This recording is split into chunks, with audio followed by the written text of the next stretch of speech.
1928 میں مسئلہ نکالا گیا, یونیفارم سول کوڈ لائیں گے, ٹائم ویسٹ ہوا. 1939 میں پھر نکالا گیا مسئلہ, ٹائم ویسٹ ہوا. 1985 میں شاہ بانو کا کیس کے بہانے پھر نکالا گیا, ٹائم ویسٹ ہوا. کیونکہ یہ لاجیکل ہے, غیر فطری ہے, غیر عقلی ہے, کانسٹیٹیوشن کے خلاف ہے, ہو ہی نہ سکتا. خام اس کو لانے کی کوشش کر رہے ہیں. قانون کے خلاف جا کے تھوڑی لا سکتے. قانون میں امینڈمنٹ ہو سکتا ہے, لیکن یہ قانون جو بن چکا ہے اس کے خلاف نہیں جا سکتے آپ. قانون نہیں ہے تو قانون کا حق تنسیخ امینڈمنٹ ہوتا ہے, لیکن جو آلریڈی قانون ہے اس کو کس بیس پہ نکالیں گے؟ جب تک یہ قانون نہیں نکال سکتے, دیکھیں اس کا بھی قانون بنا ہوا ہے, کوئی بھی ہندوستان کا جو قانون بنا ہوا ہے آپ نہیں نکال سکتے جب تک کہ اپوزیشن موجود ہو. مسلمان ہے نا, 25 کروڑ اپوزیشن کر رہے, گھر روڈ پہ آپ دیکھ رہے ہیں, فیس بک کے اوپر کتنے مسلمان ہیں فارم بھر رہے ہیں. اس کا مطلب نہیں, ہر سارے جماعت کے لوگ ایک پلیٹ فارم پر آ کر متحد ہو چکے ہیں. شیخ آر کے نور محمد حفظہ اللہ نے اپیل کی, ہمارے بڑے اکابر میں سے ہے, ڈاکٹر ہے, پی ایچ ڈی کیا, انہوں نے کہا کہ اس کو فقہی مسئلہ سمجھ کر مسلمان پیچھے نہ ہو جائے, یہ دینی مسئلہ ہے, دینی, تمہارے دین پر حملہ ہونے والا ہے. یہ 3 طلاق 1 ہوتی 3 ہوتی, ہمارے گھر کے مسئلے ہم حل کر لیں گے. لیکن جب آپ مینسٹریم میڈیا میں آتے ہیں, لیکن جب آپ سیدھا قانون کی بات کرتے ہیں تو پورے مسلمان سارے مسلک والے متحد ہو کر کہے کہ ہم کو مسلم پرسنل لا بورڈ ہمارا اپنا ہونا چاہیے, باقی کے جو ہمارے مسائل ہیں ہم حل کریں گے, کوئی باہر والا آ کر ہمارے مسئلے حل کرنے کی کوشش نہ کرے. تو تاریخ اعتبار سے کئی مرتبہ یہ ثابت ہو چکا ہے کہ ٹائم ویسٹ ہوا, انشاءاللہ یہ بھی ٹائم ویسٹ ہوگا انشاءاللہ. لیکن ٹائم ویسٹ کیوں کریں ہماری کوشش یہ ہے کہ ٹائم ویسٹ نہ ہو. آپ کو یاد دلایا جا رہا ہے.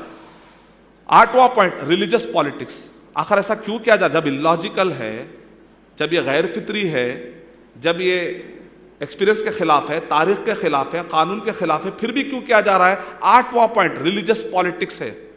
اصل میں ووٹ کمانے کے لیے مذہب کا سہارا ہے. اس طریقے سے آپ ووٹ مت کمائیے. اگر آپ کو ووٹ کمانا ہے تو ہمارے نوجوان بچے جو اپنے ماں باپ کو چھوڑ کر دوسرے ملکوں میں جا کر در دھر کی ٹھوکریں کھا کر وہاں پر محنت کر رہے ہیں, وہ ہندوستان میں رہ کر اپنے ماں باپ کی خدمت کرتے ہوئے روٹی روزی کما سکتے تھے. ایسا کوئی ڈیولپمنٹ کریے. اگر آپ کو واقع کرنا ہے تو عورتوں کے امپاورمنٹ کی بات کریے. اگر آپ کو ویسے ہی کرنا ہے تو ہمارے ہندوستان کے بوڑھوں کے لیے وظیفے جاری کریے. ہندوستان میں جن کے پاس ان ایمپلائمنٹ کے جو مسائل ہیں ان مسائل کو آپ حل کریے, تو ہم خوش ہو کر آپ کو ووٹ دے دیں گے. یہ ریلیجس پالیٹکس, ریلیجن کے بہانے انسانوں کو, معصوموں کو لڑا کر اس طریقے سے ووٹ لیں گے, یہ ہندوستان کے تاریخ کے مزاج کے خلاف ہے. خود ہندو حضرات بھی اس کا ساتھ نہیں دیتے. ہندو حضرات کی آج بھی بڑی میجورٹی ہے جو اس ٹائپ کے کاموں کو پسند نہیں کرتی, کیونکہ ہم کئی ہندو حضرات سے ملے ہیں, جانتے ہیں, وہ تو نماز کے لیے ہمیں جگہ دیتے ہیں. یہ وہ قوم ہے جو ناک سانپ کی پوجا کر لیتی, اتنے زہریلے. ہم تو ناک سانپ کے جیسے تو نہیں ہے نا, ہمارے پاس تو اسلام جیسا محبت والا پیغام ہے. ضرور ہندو حضرات ایک دن ریئلائز کریں گے اور ہمارے قربانیوں کو مانیں گے. یہ دراصل ریلیجس پالیٹکس ہے. 9واں پوائنٹ یہ ہے شریعہ انٹرفیئرنس. اس وجہ سے ہم نہیں مانتے UCC کو, کیونکہ یہ شریعت پہ دخل اندازی ہے. کیونکہ ہم مسلمانوں کا عقیدہ یہ ہے, باہر والے تو دور کی بات ہے, اگر کوئی مسلمان کے اندر کوئی بڑا عالم اٹھ کر بھی اسلام کو بدلنے کی کوشش کرے گا تو ہم مسلمان نہیں مانتے. مسلک کو نہیں مانتے, وہ عالم کو نہیں مانتے, وہ امام کو نہیں مانتے جو شریعت کو بدلنے کی کوشش کرے, جو قرآن و حدیث سے ثابت ہو جائے. تو باہر والوں کی بات کیسے مانیں؟ تو مسلمانوں کا مزاج ہی نہیں ہے, لہذا اس پر ٹرائی نہ کریں. ان ہوا الا وحی یوحا, کیونکہ مسلمانوں کا عقیدہ یہ ہے کہ شریعت کسی انسان کی نہیں بلکہ آسمان سے نازل کردہ ہے, وہی کی بنیاد پر ہے. اور 10واں پوائنٹ یہ ہے, وہ یونیفارم سول کوڈ مان لو, یونیفارم سول کوڈ مان لو, یونیفارم سول کوڈ مان لو, بار بار کہہ رہے ہیں نا. آلریڈی یونیفارم سول کوڈ قرآن مجید ہدی للناس, پورے سورج سب کے لیے ہے, ہمارا قرآن میں سب کے لیے آلریڈی ہے ہمارے پاس یونیفارم سول کوڈ. کیا کمی ہے اس کے اندر؟ جس نے ہندو مسلم کرسچن سب کو پیدا کیا اس نے نازل کیا, تو ظاہر بات ہے سب کے لیے بیسٹ رہے گا, سب کے لیے بہترین رہے گا. الا یعلم من خلق وهو اللطیف الخبیر. کیا جس نے پیدا کیا وہ نہیں جانتا کہ ہمارے لیے کیا اچھا ہے اور کیا برا ہے؟ ظاہر بات ہے وہ جانتا ہے. اب شریعت کی کیا اہمیت ہے؟ 10 پوائنٹ اور دوں گا میں آپ کو انشاءاللہ. پہلا پوائنٹ نزول شریعت. ہم مسلمان یہ عقیدہ رکھتے, کیوں ہم کہتے ہیں مسلم پرسنل لا, شریعہ بورڈ, شریعہ بورڈ, کیوں ہم شریعت کو اتنی زیادہ اہمیت دے رہے ہیں؟ 10 آیتیں آپ کے سامنے پیش کروں گا تو آپ کو شریعت کی اہمیت کا اندازہ ہو جائے گا.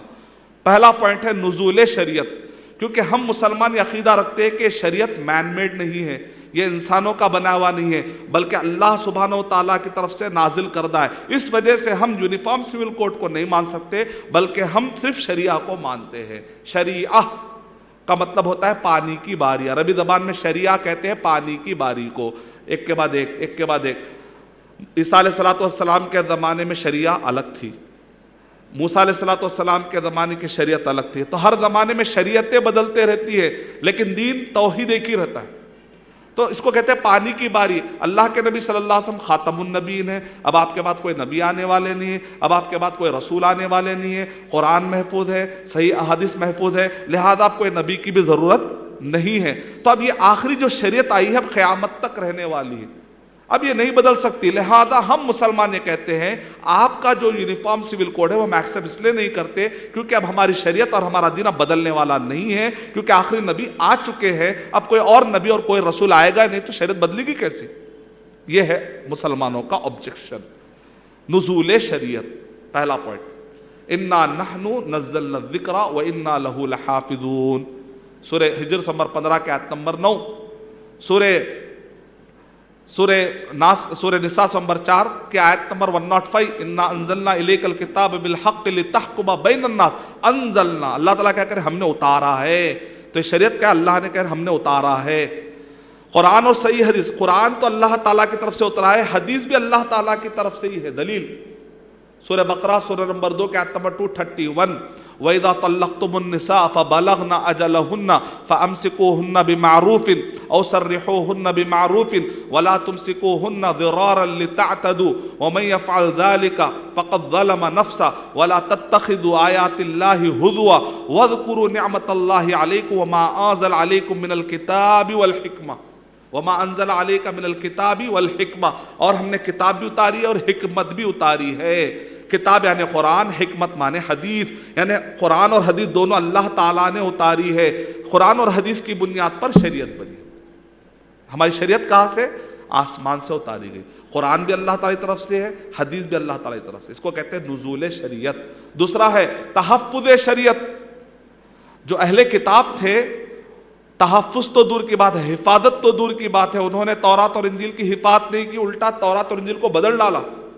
قرآن مجید میں اللہ تعالیٰ ارشاد فرما رہے ہیں، نبذ فریق من الذین اوتوا الکتاب کتاب اللہ وراء ظہورہم کأنہم لا یعلمون، سورہ بقرہ نمبر 2 کے آیت نمبر 101 میں، کہ اہل کتاب نے کیا کیا؟ کتابوں کو پس پش ڈال دیا، اور اب گویا کہ جانتے تک نہیں۔ ہم مسلمان ایسا نہیں کرتے کہ قرآن مجید کو اپنے پیٹھ کے پیچھے ڈال دیں، نہیں، ہم قرآن مجید کو اپنے سامنے رکھیں گے اور کہیں گے حکومت سے قانون کے مطابق ہمیں ریلیجن پر عمل کرنے دو، ہمارے ریلیجن۔ اب یہاں پر ایک اور ایک نقطہ نکال رہے ہیں، شوشہ، ہاں ریلیجن کی آزادی ہے، آرٹیکل نمبر 25 کے مطابق، 25A کے مطابق ریلیجن کی آزادی ہے۔ یہ شادی جو ہے وہ ریلیجن کے ڈیفینیشن میں نہیں آتا۔ اب دیکھیں اور ایک شوشہ کس طریقے سے مسگائڈ کیا جا رہا ہے۔ ہم کو معلومات رکھنا بہت ضروری ہے، اگر آپ معلومات نہیں رکھیں گے، کل کے کوئی میڈیا والا آ کر، اور میڈیا والے کیا کرتے ہیں، گلی میں جو بھی ملتا پکڑتے، تو سب کو تیار کر دینا۔ ہر مسلم 25 کروڑ مسلمان بچوں کو میڈیا بنا دو، تاکہ کس سے ہی پوچھے تو ایک جواب نکلے انشاءاللہ، مسجد کے باہر نکالے تو ایک جواب نکلے پورے بچوں کا انشاءاللہ۔ اتنا زیادہ علم پھیلا دو انشاءاللہ کہ بچے کی زبان میڈیا بن جائے انشاءاللہ۔ تحفظ شریعت، تو وہ لوگ کہہ رہے ہیں ریلیجن میں کیا آتا ہے؟ تمہارے نمازیں آتی ہے، بس نمازیں پڑھ لو۔ ملا کو ملی ہند میں سجدے کی اجازت، ملا کو ملی ہند میں سجدے کی اجازت، ناداں یہ سمجھتا ہے کہ اسلام ہے آزاد۔ اسلام نام ہے دین، دین یعنی کمپلیٹ وے آف لائف، صرف نمازوں کا نام اسلام نہیں ہے، عقائد، عبادات، معاملات، اخلاقیات، زندگی کے ہر شعبے کا نام یہ دین ہے۔ دین، ریلیجن کا ڈیفینیشن بھی بہت وسیع ہے۔ ریلیجن کہتے ہیں تمہارے ریچولز، تمہارے عقائد، کریڈ، تمہارے ورشپس، میتھڈس، اور تمہارا مورل سسٹم، اس کو کہتے ہیں ریلیجن۔ آپ پڑھ لیجئے جتنے بھی انسائکلوپیڈیا ہے ریلیجن کے اوپر، جتنے انسائکلوپیڈیاز لکھے گئے ان کا ڈیفینیشن دیکھ لیجئے آپ۔ اخلاقیات کو ریلیجن سے جوڑا گیا. یہ لوگ کہہ رہے ہیں نہیں یہ شادی بیاہ جتنے بھی ہے نا یہ سب تمہارے کسٹم ہے, کسٹم, یہ ریلیجن نہیں ہے. لہذا جو آزادی کی بات کہی گئی آرٹیکل نمبر 25A میں نا, وہ آزادی نماز کے لیے, صرف نماز پڑھو مسجد میں جا کر. نکاح طلاق یہ سارے سسٹم ہمارے حساب سے چلیں گے کیونکہ عورتوں پر ظلم ہو رہا ہے. عورتوں پر ظلم ہو رہا ہے تو اس کو حل کریں گے. قرآن مجید میں ہر بات کا حل ہے. مس یوز اگر کوئی کر رہا ہے طلاق طلاق طلاق تو اس کو سدھاریں گے. صحیح شریعت کیا ہے بتائیں گے, صحیح شریعت کیا ہے بتائیں گے. آپ ساتھ دیجئے, صحیح شریعت کیا ہے بتائیں گے ان سب کو. لیکن اس کا مطلب یہ نہیں ہے کہ آپ قانون کے ساتھ کھلواڑ کریں. ریلیجن کے ڈیفینیشن میں اخلاقیات آتا ہے, اور ہمارے پاس اخلاقیات, نکاح کا سسٹم اخلاقیات میں داخل ہے. وہ کیسے؟ اگر ہم کو پتا چلے کہ فلاں عورت اور مرد بغیر شادی کے لائف گزار رہے, ان کو اپنے گھر میں آنے دیتے ہم؟ ایسے لوگوں کو آنے نہیں دیتے بھائی, بغیر شادی کے لائف گزار رہے دونوں. یہ کوئی غلط اخلاق پھیلا رہے ہیں لوگ. ایسے لوگوں کو ہم گھروں میں آنے نہیں دیتے, جو زنا کرنے والے, جو زنا کے لیے مشہور ہے, ایسے آدمی کو گھر میں آنے کے لیے, کہ ہم سمجھتے ہیں اخلاق سے اس کا بڑا گہرا تعلق. بلکہ ہندوستان بھی اس اخلاق کو مانتا ہے. کوڈ آف کنڈکٹ, بعض چیزیں ایسی ہیں مسلمات جس کو کوئی بدل نہیں سکتا, اور اس کا تعلق عقیدے سے بھی گہرا ہے. نکاح کا تعلق عقیدے سے. وہ کیسے؟ دولہا کہتا الحمدللہ میں نے قبول کیا, تب جا کے وہ بچی جو کل تک اجنبی تھی حلال ہوتی ہے. کب ہوتی ہے؟ الحمدللہ میں نے قبول کیا. اگر وہ اللہ کو مانتا ہی نہیں ہے تو پھر الحمدللہ کیسے بولے گا؟ وہ اس کو الحمدللہ, اللہ کو ماننا ہے تب جا کے وہ الحمدللہ کہے گا. اللہ کو مانے گا تو الحمدللہ نکلے گا, الحمدللہ نکلے گا تو نکاح ہوگا. گہرا تعلق ہے عقیدے سے, عقیدے سے گہرا تعلق ہے. اس کو الگ سے تشریح بگاڑ کر مسلمانوں کو آپ پریشان کرنے کی کوشش نہ کریں. وہ لوگ کہتے ہیں نہیں آپ لوگ جو مسلم پرسنل لا, نیا لیٹسٹ آج کا مسلم پرسنل لا بورڈ کے نام پر آپ لوگ اتنا واویلا مچا رہے ہیں. پھر مسلمانوں کے اندر مسلمانوں کا حدود اور تعزیرات یعنی کرمنل لا بھی ہے, آپ لوگ اس کے لیے اتنا نہیں لڑتے, پھر کرمنل لا کے بھی لڑے. تو ہم کہیں گے مسلم پرسنل لا بورڈ کا تعلق علماء سے ہے, کرمنل لا کا تعلق قاضیوں سے ہے, دارالقضاء کا تعلق ہے. جرائم ثابت کرنے کے لیے ایک لمبا سسٹم چاہیے, اس کے لیے جوڈیشل پاور چاہیے, اس کے لیے حاکم ہونا چاہیے, اس کے لیے حکومت چاہیے, اس کے لیے جوڈیشل ایک پورا پاور اور ایک اتھارٹی چاہیے, اس کے لیے پورا ایک سسٹم چاہیے. کیونکہ ہم کسی کو کہیں گے مجرم ہے تو گواہ چاہیے, اس گواہ کو تلاش کرنے کے لیے جاسوسوں کا سسٹم ہونا پڑے گا. یہ ایک ایسا لمبا سسٹم ہے. ہندوستان کے قانون کے مطابق عام آدمی قانون کو اپنے ہاتھ میں نہیں لے سکتا. آپ کہہ رہے ہیں کہ کرمنل لا کے بارے میں بھی آواز اٹھاؤ, آپ ہم کو قانون کے خلاف جانے کے لیے کہہ رہے ہیں, آپ ہم کو قانون کے خلاف جانے کے لیے کہہ رہے ہیں. آپ قانون برابر پڑھ ہی نہیں رہے. قانون میں ہے کہ عام آدمی قانون کو ہاتھ میں نہیں لینا, اور آپ کہہ رہے ہیں کہ قانون کو ہاتھ میں لو. اسی لیے ہم کرمنل لا کے بارے میں ہندوستان میں بات نہیں اٹھاتے. سعودی عرب میں کرمنل لا پہ عمل ہوتا ہے, حدود اور تعزیرات پر عمل ہوتا ہے, قضاء کا سسٹم ہے, کورٹ کچہری کا سسٹم ہے. مدینہ یونیورسٹی مدینہ کے اندر جو قاضی ہے نا وہ محمد بن عبدالوہاب رحمۃ اللہ علیہ کے بیٹوں میں سے ہے. پورے سعودی عرب کے جتنے بڑے شہروں کے قاضی ہیں اکثر قاضی محمد بن عبدالوہاب رحمۃ اللہ علیہ کے خاندان سے, اور پورے جید علماء کرام ہیں. وہ قاضی بھی ہیں, وہ عالم بھی ہے. ہندوستان میں ہم کرمنل لا کی بات نہیں کر سکتے کیونکہ ہم یہاں پر حاکم نہیں ہیں. جیسے نماز کے لیے وضو ہونا ضروری ہے, نماز کے لیے جیسے وضو ہونا ضروری ہے, کرمنل لا اور جسٹس کو قائم کرنے کے لیے بھی حاکم ہونا ضروری ہے. ہندوستان میں سیکولرزم ہے. سیکولرزم کا مطلب یہ ہے کہ یہاں پر کوئی بھی ایک ریلیجن کو مذہب آفیشل طور پر کسی ریلیجن کو نہیں مانا جاتا. سیکولرزم یا ڈیموکریسی کا مطلب کیا ہوتا ہے؟ ایک سسٹم ہے جو لوگوں نے بنایا ہے, اس کو رکھا جائے گا آفیشل لیول پر. کوئی بھی ایک ریلیجن کو بڑا نہیں بنائیں گے. ریلیجن کو تم اپنے نجی مسائل کے لیے رکھ لو. چونکہ قانون نے ہم کو کہا کہ پرسنل لا, تو پرسنل لا میں نکاح طلاق آتے اور عالم آسانی سے ادا کر سکتے. جس نے منکر کو دیکھا وہ کیا کرے؟ ہاتھ سے ہٹا دے. کرمنل لا کے لیے ہاتھ سے ہٹانے کے لیے پاور چاہیے. جو اگر نہیں کر سکتا ہے تو وہ اپنے زبان سے روکے. تو معاشرے میں اگر کوئی آدمی غلط طریقے سے شادی کر رہا ہے, ایک قاضی جا کر اس سے کہتا ہے شادی کا میتھڈ یہ ہے, شادی کا میتھڈ یہ, بولا الحمدللہ, وہ کہتا ہے کہ الحمدللہ میں نے قبول کیا. تو یہاں پر ساری چیزیں زبان سے ہو رہی ہے.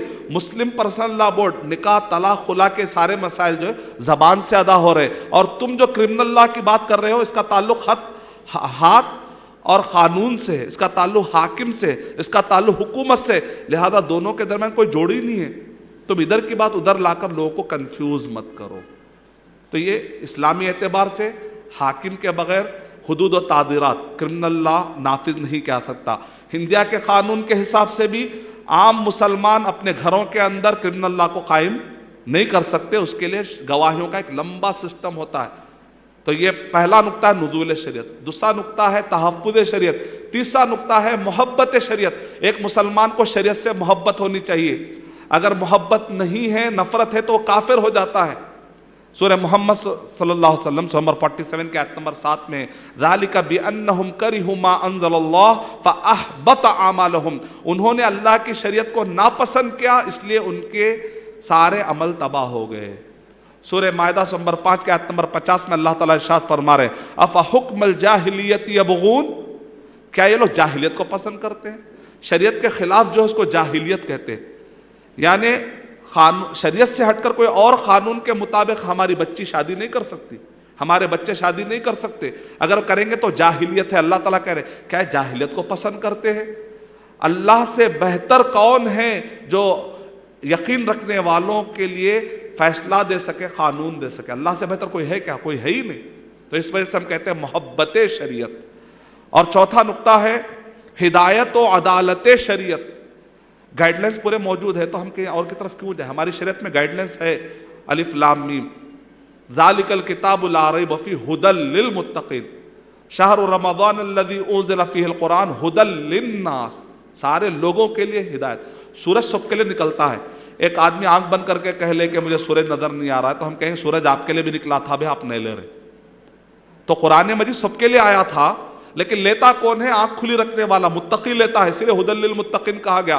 ورنہ سورج کی طرح تو قرآن سب کے لیے نکلا ہے، سب کے لیے آیا ہے، لیکن لیتا نہیں ہے وہ جو اندھا ہے، لیتا نہیں ہے وہ جو اندھا ہے۔ یہ چوتھا نقطہ ہے ہدایت، اور اس میں عدل بھی ہے۔ اللہ تعالیٰ قرآن مجید میں ارشاد فرما رہے ہیں سورہ نساء نمبر 4 کے آیت نمبر 58 میں ان اللہ یأمرکم ان تؤدوا الامانات الی اہلها واذا حکمتم بین الناس ان تحکموا بالعدل، کہ جب تم لوگوں کے درمیان فیصلہ کرو تو انصاف کی بنیاد پر فیصلہ کرو۔ اور اللہ کہہ رہا ہے کہ اللہ تمہیں حکم دیتا ہے، یعنی مطلب اکلا کہ ہماری شریعت میں عدل و انصاف ہے۔ وَأَقِيمُوا الْوَزْنَ بِالْقِسْطِ وَلَا تُخْسِرُوا الْمِيزَانَ۔ سوویت یونین نے کوشش کی تھی یہ اللاجیکل قانون لانے کی، تو ٹکڑے ٹکڑے ہو گیا۔ اسلام کی جو شریعت ہے نا، وہ انسانوں کو بیلنس کرنے آئی ہے، اس کے اندر توازن ہے، اس کے اندر بھلائی ہے۔ پانچواں نقطہ ہے حکمت و برکت شریعت۔ شریعت حکمت، اللہ تعالیٰ سورہ ملک میں ارشاد فرما رہے الا یعلم من خلق وهو اللطیف الخبیر، جس نے انسانوں کو پیدا کیا، کیا وہ نہیں جانتا کہ انسان کے لیے کیا اچھا اور کیا برا؟ وہ جانتا ہے، تو وہ بہتر ہے کہ ہمارے لیے قانون دے، نہ کہ مین میڈ، نہ کہ انسان۔ اور برکت بھی ہے اس کے اندر۔ سورہ اعراف نمبر 7 کے پر آیت نمبر 96، سورہ مائدہ نمبر 5 کے آیت نمبر 66 وَلَوْ أَنَّ أَهْلَ الْقُرَىٰ آمَنُوا وَاتَّقَوْا لَفَتَحْنَا عَلَيْهِمْ بَرَكَاتٍ مِّنَ السَّمَاءِ وَالْأَرْضِ وَلَوْ أَنَّ، اور ایک آیت میں وَلَوْ أَنَّهُمْ أَقَامُوا التَّوْرَاةَ وَالْإِنجِيلَ وَمَا أُنزِلَ إِلَيْهِمْ مِن رَّبِّهِمْ لَأَكَلُوا مِن فَوْقِهِمْ وَمِن تَحْتِ أَرْجُلِهِمْ، اگر یہ لوگ شریعت کو قائم کریں گے تو یہ اوپر اور نیچے سے نعمتیں کھائیں گے، نعمتیں۔ عرب میں، سعودی عرب میں پانی کی کمی ہے، بارش نہیں ہوتی، لیکن اللہ نے پیٹرول کی نہریں جاری کر دی۔ آج وہ ٹیکنالوجی میں اتنے آگے ہو چکے ہیں کہ سمندروں کے کھارے پانی کو بدل کے پیور میٹھا پانی پی لیا کرتے ہیں۔ اللہ تعالیٰ چاہے توحید، سعودی عرب لوگ کہتے ہیں 90% ہی فالو کر رہے ہیں، 90% میں یہ طاقت ہے، اگر 100% فالو کر لیں تو اور کتنی بڑی طاقت ہو جائے گی۔ 90% فالو کر رہے ہیں الحمدللہ۔ اللہ یہ 90% گزشتہ 100 سال میں کون سا ملک فالو کیا بتائیے آپ؟ اسلام کے نام پر اٹھنے والی بہت تحریکیں اٹھی، لیکن ایک تحریک کوئی بتائیے جو حکومت کے نام پر، اخوان المسلمین حکومت کے نام پر اٹھی، لیکن آج تک 100 سالہ حکومت جو سعودی عرب نے قائم کی ویسا قائم کر کے نہیں بتا سکے۔ لیکن الحمدللہ سعودی عرب نے سلفیت کی بنیاد پر 300 سالہ اپنی تاریخ رکھتی ہے امن کے ساتھ۔ اللہ تعالیٰ نے اس کو کہتے ہیں توحید کی برکتیں، اس کو کہتے ہیں شریعت کو فالو کرنے کی برکتیں، اس کو سمجھنے کی ضرورت ہے۔ چھٹواں ہے تصدیق شریعت۔ سورہ مائدہ نمبر 5 کی آیت نمبر 45، 46، 47، 48 مصدقا لما، اللہ تعالیٰ کہہ رہے ہیں انجیل آئی تھی تصدیق کرنے کے لیے، تورات ہے تصدیق کرنے کے لیے، قرآن ہے تصدیق کرنے کے لیے، ماننا، یہ ماننا بہت ضروری ہے۔ چھٹواں پوائنٹ ہے اتباع شریعت، صرف مان لینا کافی نہیں، فالو بھی کرنا ہے۔ ثم جعلناک علی شریعۃ من الامر فاتبعها، سورہ جاثیہ نمبر 45 کا آیت نمبر 18، اے اللہ کے نبی ہم نے آپ کو شریعت دی ہے، آپ اسی کو فالو کریے، وَلَا تَتَّبِعْ أَهْوَاءَ الَّذِينَ لَا يَعْلَمُونَ، جو جانتے نہیں ہیں خواہشات کے پیچھے ان کے بنائے ہوئے قانونوں پر مت چلیے۔ قرآن میں حکم ہے، اس وجہ سے ہم یونیفارم سول کوڈ پر نہیں چل سکتے۔ اس کے بعد چھٹواں نقطہ ہے تحکیم و نفاذ شریعت۔ تحکیم و نفاذ شریعت یعنی شریعت جب بھی فیصلہ کوئی بھی مسئلہ آئے تو ہم کو قرآن اور حدیث کو حکم بنانا، نہ کہ اپنے خواہشات اور اپنے عقلوں کو، اور نافذ بھی اسی سے کیا جائے گا۔ قرآن جہاں جہاں ممکن ہو سکے، اللہ نے جہاں استطاعت دی ہے اپنے زندگیوں میں، اس کو ہم نافذ کرنے کی ڈو دا پاسبل کوشش کریں گے۔ سورہ نساء نمبر 4 کا آیت نمبر 65 میں اللہ تعالیٰ ارشاد فرما رہے فَلَا وَرَبِّكَ لَا يُؤْمِنُونَ حَتَّى يُحَكِّمُوكَ فِي مَا شَجَرَ بَيْنَهُمْ ثُمَّ لَا يَجِدُوا فِي أَنفُسِهِمْ حَرَجًا مِّمَّا قَضَيْتَ وَيُسَلِّمُوا تَسْلِيمًا۔ تیرے رب کی قسم وہ مومن ہو ہی نہ سکتے جب تک کہ اللہ کے نبی ہر مسئلے میں، جب تک کہ وہ آپ کو حکم نہ بنا لے۔ ہم مسلمان پورے کے پورے قرآن اور صحیح حدیث ہی کو اپنا قانون مانتے، اس کے علاوہ اپنے زندگیوں میں، کم سے کم نجی زندگیوں میں تو ہم کو فالو کرنے کا موقع دیا جائے۔ اب اگر آپ یہ بھی حق چھینتے ہیں جو قانون کے اعتبار سے ہم کو ملا ہے تو یقیناً یہ ہم پر ظلم ہو رہا ہے۔ اتباع شریعت، نفاذ شریعت، اس کے بعد ہے کمال شریعت، فلاح شریعت، اہمیت شریعت، یہ سارا میں تقریباً میرے خطبہ جمعہ میں نے پیش کیا ہے۔ آپ تفصیلات کے اعتبار سے انشاءاللہ خطبہ جمعہ سن سکتے ہیں، باقی کے اور بھی تفصیلات میں سمجھتا ہوں کہ ہمارا ٹائم مکمل ہوا ہے۔ تو میں نے آپ کو کوشش کی کہ ہندوستان کے مسلمانوں کے 10 بڑے کارنامے، 10 بڑے کنٹریبیوشن کیا میں نے سمجھانے کی کوشش کی۔ یونیفارم سول کوڈ کو قانون کے دائرے میں رہ کر ہم مسلمان کیوں نہیں مانتے، 10 پوائنٹ دینے کی میں نے کوشش کی۔ پھر شریعت کی کیا اہمیت ہے، 10 پوائنٹ میں آپ کے سامنے دینے کی آپ کے سامنے میں نے کوشش کی۔ میں اللہ تعالیٰ سے دعا کرتا ہوں کہ اللہ سبحانہ و تعالیٰ مجھے اور آپ سب کو قرآن اور صحیح حدیث کو اس طریقے سے سمجھنے اور اس کو نافذ کرنے والا اور اس پر عمل کرنے والا بنائے جس طریقے سے نبی صلی اللہ علیہ وسلم اور صحابہ کرام اس کو مانا کرتے تھے۔ وآخر دعوانا ان الحمد للہ رب العالمین۔ السلام علیکم ورحمۃ اللہ وبرکاتہ۔ اللہ سبحانہ و تعالی ہم سب کا ملنا بیٹھنا قبول فرمائے۔